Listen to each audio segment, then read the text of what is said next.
Every training needs to have activities. You cannot just pull up a fancy slide from an AI, prepare animations, really well videos, and then let people. It's not going to work out. You have to bring people into the topic. When you prepare a nice, beautiful skill content after 100 or 150 hours of research, when you reference so many authors, when you refer so many frameworks, and when you bring, people easily find a flaw in that. It'll be heartbreaking sometimes. Correct. But as a trainer, you should be ready to take that criticism. Training is something that you cannot do if you do not have it. You need to have it in you. Only then you can deliver it the way it should be delivered. So that is one thing I learned from my mentors. Everybody can try to become a trainer, but you become a successful trainer only when you have it. If you have designed the program really well, you should know, or you will know when people will question. Absolutely. So you are anticipating the question when you are even preparing your content. So that's how you become well versed in training. Since we touched upon how important it is to give more than just delivering information Yes. to the trainees, I want to know what are the key principles to prepare or make an effective training program, and Okay, how so can that be so like it a is like a memorable so it is like a experience for them? secret recipe. Yes, absolutely. So how to prepare a program that goes Yes. well? See, first you have to keep three things in mind. One is the attention deficiency that you're going to face from audience or participants. How long can you hold somebody's attention in a classroom or Yes. somewhere is which is like a debatable question. There is no perfect or right answer. Some may say 20 minutes, some may say 10 minutes. And with Instagram doom scrolling, people say it's only 5 minutes. After 5 minutes, I need a refreshment and everything. You try to, on your own, I'm saying. When I say you, for every trainer, I'm saying. Yes. You try to create a dissected model of program. For example, every 15 minutes, there should be some time for people to discuss on the 15 minutes that you conducted, and then you move on to the next topic instead of going on a non-stop lecture. You will miss people on the go. Right. That's very important. Second thing is every training needs to have activities. You cannot just pull up a fancy slide from an AI, prepare animations, really well videos, and then let people. It's not going to work out. You have to bring people into the topic. They should do an activity which is related to the topic, which is related to at least the skill they are learning. And they should experiment and see how that gives an edge over them on the market. So first is dissecting it into smaller parts so that you can create discussion times in between. And second is you create activities, or or you implant that's the right word. You should implant activities then and there. It should be really helpful for them. And the third is the most important thing. Please don't make it a lecture. Make it a Q&A. For every trainer that I have mentored in my career, and people who have mentored me also always say the same. Trainers should allow people to ask questions. Right. And you should answer the questions and you should validate their questions. Absolutely. Most of the time, the problem is when you create a content, you fall in love with it. And when people point out flaws out of the content, you won't be able to accept. Right. Even I had that issue in my initial career. When you prepare a nice, beautiful skill content after 100 or 150 hours of research, when you reference so many authors, when you refer so many frameworks, and when you bring, people easily find a flaw in that. It'll be heartbreaking sometimes. Correct. But as a trainer, you should be ready to take that criticism. You should accept, okay, if there is a flaw in my content, yes, it is a flaw. If I've misrepresented information, I should gracefully accept it is a misrepresented information. Let me correct it next time. So most of the time, trainers become more rigid on their own content. People will take it very personal when participants try to find out mistakes then and there, or sometimes a misinformation or misrepresentation of information, or outdated information sometimes. Yeah. Imagine a trainer delivering a session confidently, and when somebody else pops in and say the info is wrong, it's right info. Yeah. You should have, and you should take it with a smile, and you should be ready to learn from them. So if you combine all these three elements, first is dissect it properly, second is implant actionables or activities, and third is please don't make it a lecture, make it a Q&A. And also, my suggestion to trainers who try to create a meaningful program is don't park questions for longer period of time. Question parking is another irritating thing for a participant. What is it exactly? Okay, Question I'll put parking. yes, I'll put it this way. You start a session by 9 a.m. Hmm. Let it be technical or semi-technical or a life skill or a soft skill, whatever skill. People will have questions in between. Uh, I've seen trainers who often say, "We will discuss it later, or discuss it tomorrow morning, or we'll discuss it after break, Okay. or we'll discuss it by the evening session." That kills the curiosity of the learner. Because see, I am fascinated, I'm worried about something, and I'm interested, so I'm asking a question. How can you park the question? No. So as a trainer, how to avoid it is, first you should think of the questions that will pop up when you deliver this content. Hmm. Generally, what people don't do is, once they create a content, I told you, right, they fall in love, they protect it with their life. Right away, they open it only in the classroom or in the training room. Trainers should have mock training sessions. Once you prepare a content, call your fellow trainers in your company, or you have panelists, or you have people who are really good in the topic. Make them sit and have a small run through to see how things work out. And if they start asking questions, you can be so sure actual participant will ask the same question at the same time. So you will be anticipative, not reactive. Trainers should never react. You should anticipate, because when you say I'm an SME in this matter, you're in this room to learn from me. How can I let you outrun me emotionally? Right. It won't work out.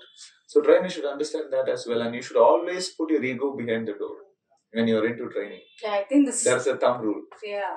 You cannot carry that crown on your head saying, I've delivered 3,000 hours of session, or I've completed so and so batches, I'm certified, I'm and so and so, and all this people will not know. But the moment they be reactive, all this will go all this will go off. There's no point. Absolutely. So once you put all this in together, you can create an effective program which people will love. It can be very simplest of topics. I always tell people, don't pick fancy topics to do training. That is also another fascination for trainers nowadays. People want to do topics that nobody else knows. It is okay to do a simple topic. It is all about how you present it, what kind of information is into it, what kind of, as I said, activity based learning you're doing. Correct. And how coagulated your team works together. You, the participant, the content, how it gels together. That makes an impactful learning experience. Right. The topic is never an issue for me as a trainer. Correct. You can give me a mundane topic which is very boring, I can still create interesting content out of it. I think it is all. It also has to do with how passionate the trainer obviously is, right? Training is something that you cannot do if you do not have it. You need to have it in you. Only then you can deliver it the way it should be delivered. So that is one thing I learned from my mentors. Everybody can try to become a trainer, but you become a successful trainer only when you have it. Otherwise, it's very difficult. I think the very important thing that you pointed out was how a trainer should be uh, anticipative, yes, rather than being reactive. Yes. So, like you said, I mean, like we discussed in the previous episode, is we get different kinds of people who come for getting trained, and that's where we have people who are very nervous about how it would go, and they want to give up right in the midway. And this kind of a reaction when, yes, that person faces, yes, that can also lead to that is also one of the reasons where it leads them to give up the course itself. Yes. And then that will affect them in a long run. In, yes, fact, that if this is the reaction that I'm going to get, how am I going to ask a question? In fact, the same point, like you said, how as trainers we must give that leverage to ask questions. Yes. So I think this whole thing of not being able to ask questions again dates back to the learning, the experiences of learning as a, yes, at a very young early age. So somewhere, be it school kids or people undergraduates or graduates, we see this kind of a obstacle that they come across every time, and what they feel is maybe the question. I don't know what a right question is. This is a thought that people have in their mind. You're actually in the right. You're on the right path in that way. I'll put it this way. Okay. Whenever questioning comes, please do not. I urge the trainers to take it this way. Please do not consider branding the question as a right question or wrong question, because one or the other way, you created the curiosity for that question to be born. It is out of your content, your delivery, and your training the question was born. It is like a child. Right. You don't treat your question like your enemy. Every question that comes out of a training session is like your child. You created that question because you developed the content, you put those participants there in that room, you created a climate where the seed came out. Instead of killing that seed, if you grow that seed, it will be more helpful for others. People have to understand it that way. But people take it the opposite way. And being questioned is often considered as an act of rebellion in our conservative culture. That is one thing every trainer has to erase them from their mind, because in training you need to unlearn a lot of things. Right. Because to teach others, you have to teach yourself first. So you have to unlearn a lot of concepts where when somebody questions you or when somebody bombards you with back-to-back questions, people generally are taken back. People think it is like a rebellious move, or they're trying to make themselves look smart. It's okay. What is a great news for a trainer than to have a smart student or a smart participant? Right. You enjoy those smartness with them. You kindle more questions to them. It becomes a focus group discussion. Right. So if you take things in a positive way, it is easy to move on with other people. It's very easy to move with other people. The only thing that stops is your ego and your unpreparedness towards your session. Yeah. If you prepare really well, if you leave your ego off the door once you step in, training is a very interesting thing, and it's an excellent career opportunity for people who take it that way. So I think somewhere with the way we kind of put it, questioning somebody and asking questions, I think they're two different things, yes, right? Yes. So maybe the trainers are taking the wrong idea, because you're asking is basically inquiring, getting your doubts cleared, just to know if I'm on the right path as you are right now. Are we on the same page? Kind of an approach that a learner has. So I think that probably is taken in a different way as a questioning. And my mentors used to tell me this. If you have designed the program really well, you should know, or you will know when people will question you. Absolutely. So you are anticipating the question when you are even preparing your content. So that's how you become well versed in training. So right. when you create a content, you should know at this point when I deliver this information, when I ask you to do this, at least 2 or 3 participants will ask this particular question. Right. Because you have created a climate for that seed to be born. Yeah, this is exactly like how probably people, because when we talk about content is there everywhere. Like yes. Even for a stand-up comedy, yes. If the person who comes up with that content, he has to deliver it on stage. Yes. He or she would know where the audience will actually laugh. Yes. That's where the punchline comes yes. in, right? So it's not less. It's no less than that kind of a job, because somewhere there is a continuous process of learning yes. that goes in, and to have that vision or estimate where exactly I might get questions.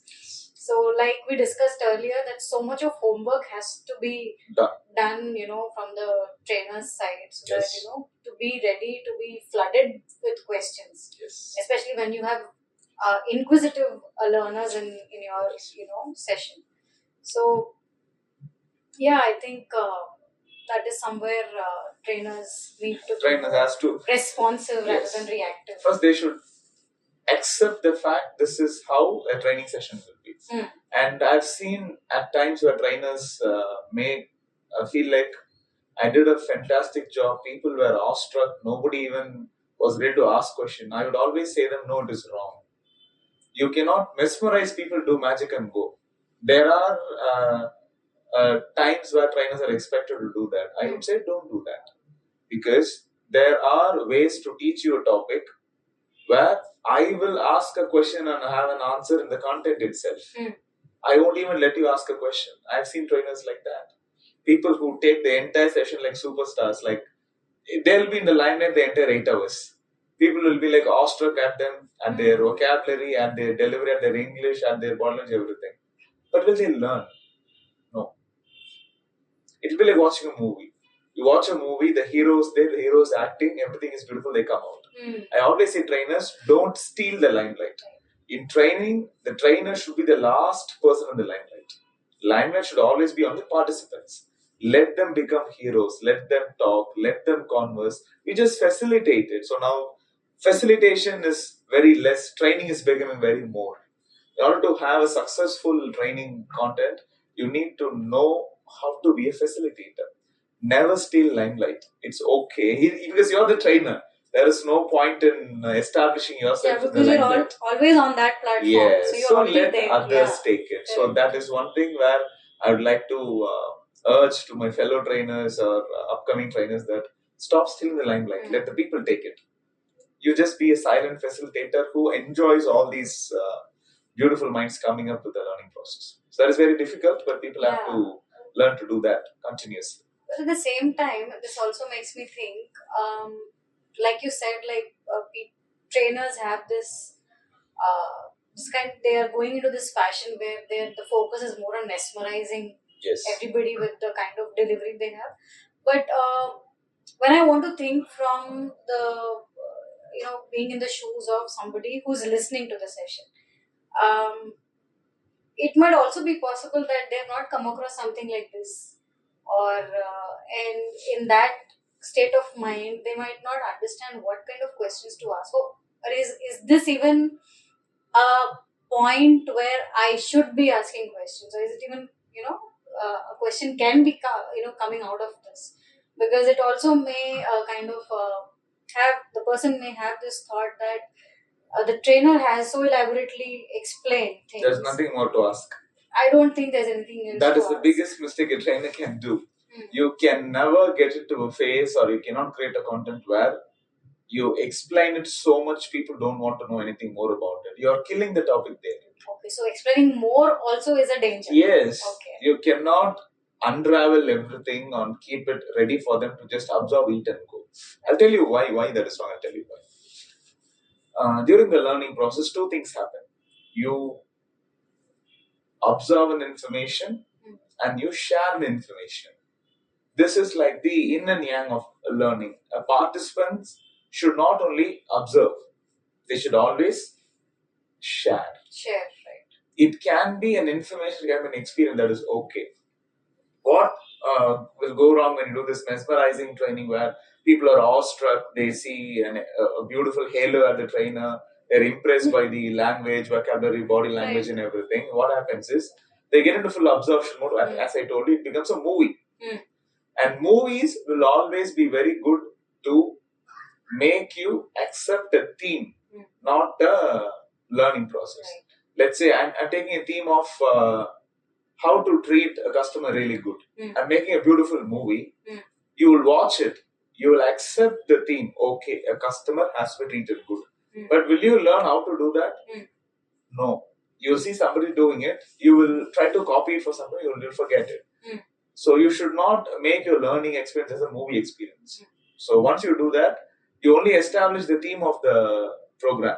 You don't teach them actually how to do it. And second thing is, as you told rightly, what if the person is not ready to ask you a question? That is where I told you, you have to slice your programs. You have to section your program. So after every 15 minutes, I told you, right, you need to have a discussion point coming up. And if you find as a trainer, somebody who's very silent, you have to make them talk. It is a trainer's duty, or it is a trainer's mandatory activity to ensure everyone in that room at least spoke few words about that particular section before we move on to another section. Once you create that habit, going forward, people will be ready with questions. Okay, it'll be my turn. What should I ask?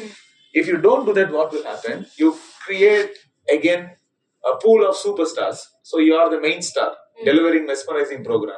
There will be 3, 4, 5 participants who will continuously ask questions. You will talk.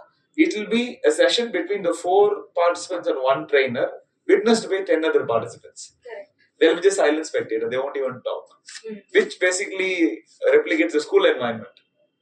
45 students are there. Teacher will teach. Typically, the same 10 students will ask questions. She will say, good, fantastic. The remaining 30 will just sit silent. They go back home. Training cannot do that. Training cannot be that. So what you need to do is you have to ensure everybody opens up, everybody talks, everybody has something to share. If you want to design a program that way, then you'll have to again go back to the basics. Understand the topic, what the team wants, what the business wants. Without all this, you may create a beautiful program where people feel happy, but it'll be more like a picnic experience. You went on a good movie, you went on a good coffee, you had some smiles, giggles, you took photo and come home. What's the impact? No impact. So trainers have to avoid this redundancy of being the entertainer. You cannot be an entertainer. You have to be a learner. So that's very thin line. People have to understand. I cannot entertain in a training group. I have to make them learn. So that is the challenge. Unless the entertainment factor is not happening with your learners, you cannot be an entertainer. Yes. Right. Okay, now that we've discussed more on how to design a training session or the curriculum for training, I want to touch upon how do we ensure that the, the training is relevant and engaging to the learner. Okay. So those are two different topics. Having a relevant training program or keeping the participants engaged. We'll just start with relevancy first. In order to deliver a relevant training program, you'll have to do two activities. First is called TNI, Training Need Identification, and second is TNA, Training Need Analysis. So TNI is an activity that engages the trainer and the stakeholders. So it put it in simple terms, you first talk to the business on what is needed for your team, for your client, or for your set of people. You first try to get that first-hand information from stakeholders. Then you do a training analysis. As a trainer, you would have observed a lot of things in the office, deliverables, the team. So you mix up both together. You come up with points where both serves the purpose. So there should be one point where the stakeholders also need, and you also observe there is a need. So you have to bifurcate all those priorities and try to come up with 4 or 5 topics or skills which is very important or which is right away useful for the team. Once you do it, that will become the most relevant content for you. Instead of you trying to analyze what's in the outside of organization. Most of the time, trainers fail or trainers lose here in this relevancy. Trainers will do entire market research and they'll see what skill is taught in the market right now, what is very important. But they'll miss the essence of what stakeholders want, what people need to advance careers, to advance business, to make business more effective, to bring in more productivity, to make or to cross utilize, and all those things are there. So instead of searching outside, the most important thing for a trainer is to seek relevancy inside through TNI and TNA. And coming to keeping the participants engaged, the best answer is slicing and dicing. You create a program with first attention span in mind. So once you know the attention span, you can create activities that keep people engaged. So first is attention span, and in between every slice, you create a focus group discussion. And on top of all this, you allow people to ask questions and you answer. So once there's a questioning and answering activity happening along with regular broken intervals, you can be assured it's an engaging session. Engaging session, again, I'm saying doesn't mean it should be entertaining. Training is not an entertaining activity. Training is an educating activity. It's a learning activity. So you can have all fun and everything, but you should know how to point everything towards the destination. Instead of the road being an enjoyable one, everything that you do in the program, the moment you start the program, the moment you close the program, should be anchored with the topic. So if you're creating an activity or if you're introducing an activity, the activity should have some relevancy to the topic. You cannot have a sales activity in a customer service topic. It won't work out. The activity may become an excellent hit.